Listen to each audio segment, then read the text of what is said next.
I'm not a historian by any stretch of the imagination, and I'm not an expert in politics.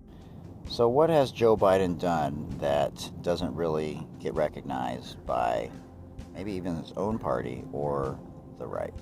I'm going to start with the vaccine rollout because that was historic, whether you believe in it or not. Whether or not you're on Team Kelsey or Team Rogers, I don't really care. Most things don't affect us on the day-to-day on either side, and both sides lie their asses off. Let's just get that out of the way. Biden has had one of the biggest infrastructure investments since Eisenhower. But again, nobody gives a shit. Unemployment is the lowest it's been in 50 years. You'd think people would care about that one. There's so many other things going on right now that it's hard for people to even care about those things, and I get that.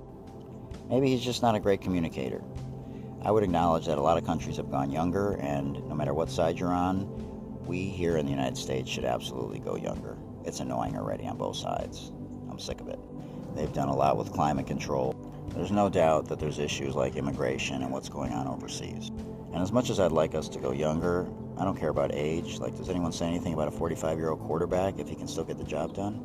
Like, nobody cares. LeBron, he's been in the league how many years? 21 plus? And he's still playing at a high level. So that's not really the issue, the age thing. But I know on some level it is annoying on both sides.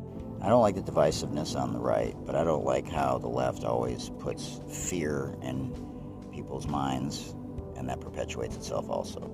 He's done some great things on clean energy manufacturing. He has had bipartisan support on a lot of things, like background checks. He passed the CHIPS Act. He hasn't gotten the bans on assault weapons. He has not gotten universal pre-K or paid family leave. He has gotten universal student loan forgiveness, though, which I loved, and helped with mortgage relief for a year and a half during the pandemic.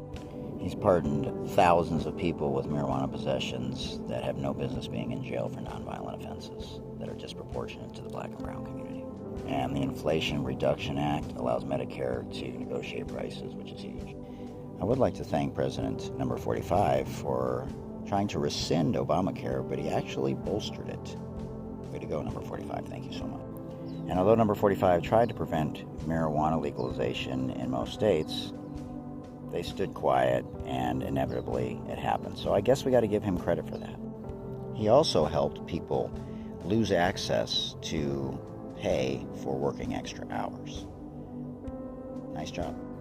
Number 45 also went in the opposite direction, as most people, about greenhouse gases. Outstanding. And the fact that he didn't want drones for non-emergency use here in the United States.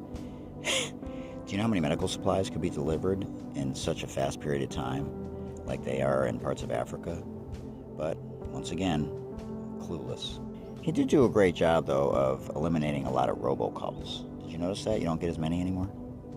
Nice job. And he reduced Obama's requirement for fuel efficiency. What the He did keep a more watchful eye on companies like Google and Facebook, which I think is a good thing. Let's not even get into his work with legal immigrants. He did try and do some things with AI, but it just wasn't relevant enough back then. And he, of course, created more racial segregation in housing, which Obama had fixed in large part. He did help with manufacturing jobs, the most that we had seen in 3 decades. African American and Hispanic American unemployment rates were at a all-time low. So did Asian Americans and women.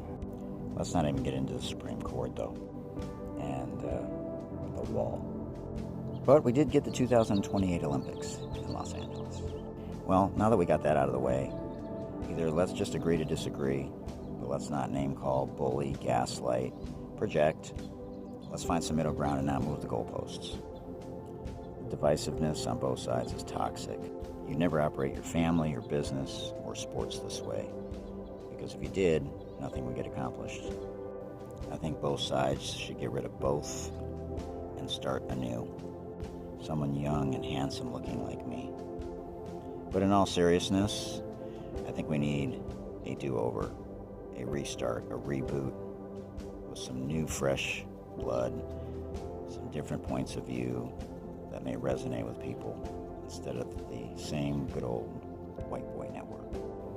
Remember to vote, and may the best man or woman